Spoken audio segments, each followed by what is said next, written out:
हनुमान जी के दूत।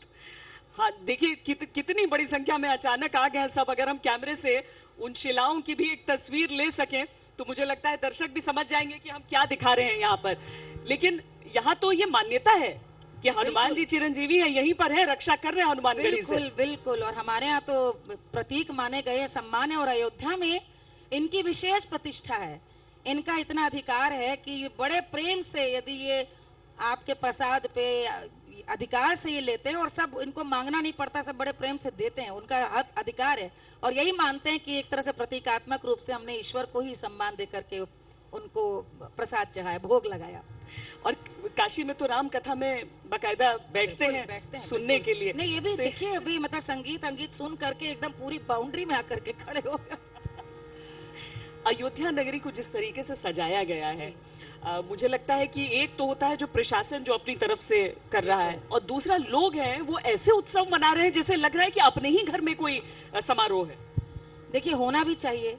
जो मैंने पहले ही कहा कि राम तो चित्त में विराजते हैं, हम सबके हृदय में हृदय बसैया कहे गए हैं कौशल नरेश।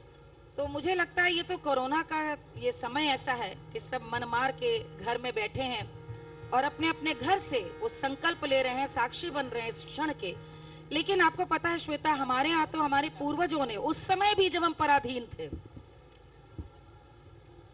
अनंत काल से हमारे यहाँ शिशु का जन्म हो, त्रेता युग के बाद से ही तो शिशु के जन्म में राम के सोहर गाए जाते थे, बधाई राम की गाई जाती थी।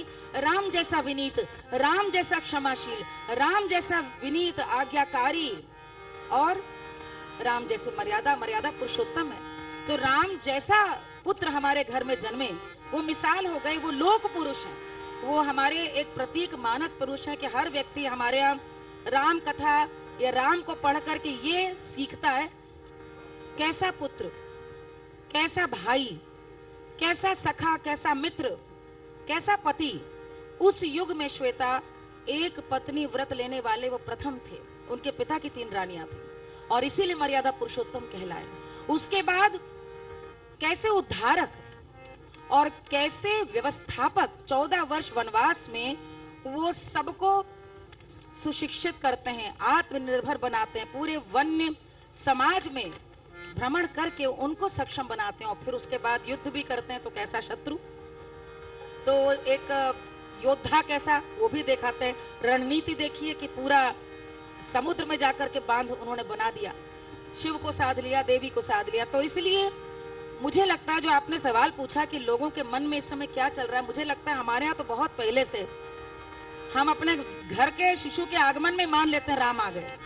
तो मैं आपको एक बधाई सुना रही हूँ क्योंकि मंगल गाने का अवसर है, जितनी सोहर बधाई गाई जाए। और श्वेता, मैं आज तक के माध्यम से ये कहना चाहूंगी, मैंने न जाने कितनी बार मंचों से ये कहा है, शायद आप लोग भी साक्षी रहे उस बात के।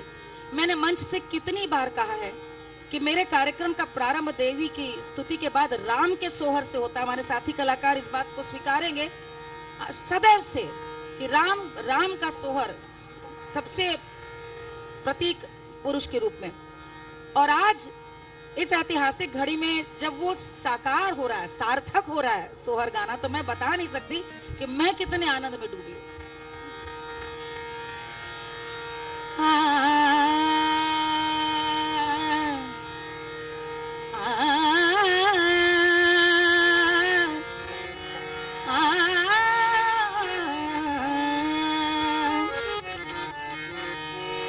राजा दशरथ जी के घरवा, और घर में बैठ के नाचिएगा तब तो उत्सव मानेंगे। सोहर में सब ऐसे झूम के नाचते हैं और देखिए पसीना टपक रहा है, हम लोग एकदम अस्त व्यस्त हैं, लेकिन आनंद की वर्षा हो रही है। राजा दशरथ जी के घरवा आज